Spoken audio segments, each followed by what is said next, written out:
waters of the Gulf of Mexico for days. And in the early hours of this morning, it unleashed it on Louisiana.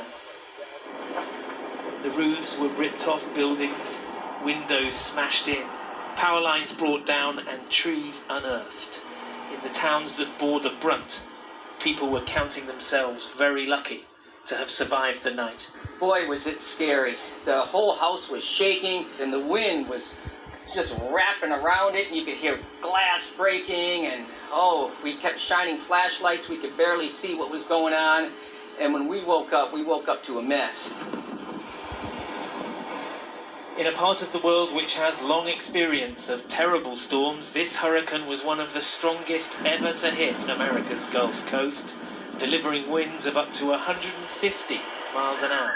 State governors put more than 500,000 people under evacuation orders, telling them that their lives would be in danger if they stayed at home. The streets here in Lake Charles are all but deserted. It seems like lots of people heeded the dire warnings from the authorities and left town. Getting out of this hurricane's way is a good idea. It has left behind lots of evidence of its power. The authorities were expecting Laura to produce a storm surge, which would have led to catastrophic flooding. A change in the wind direction meant that communities were spared that, but some were still badly hit. The governor of Texas flew over them today. The magnitude of the damage that could have occurred here, we did dodge a bullet.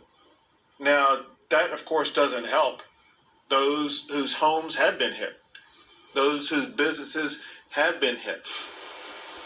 Laura now makes its way north and inland. It will lose power as it travels, but such is its strength, warnings remain of a risk to life for anyone in its path.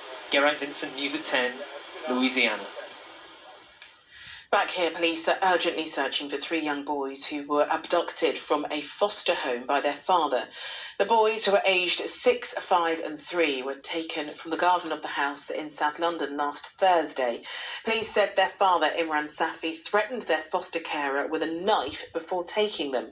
Officers have appealed for anyone with information about a red Nissan Qashqai seen in the area.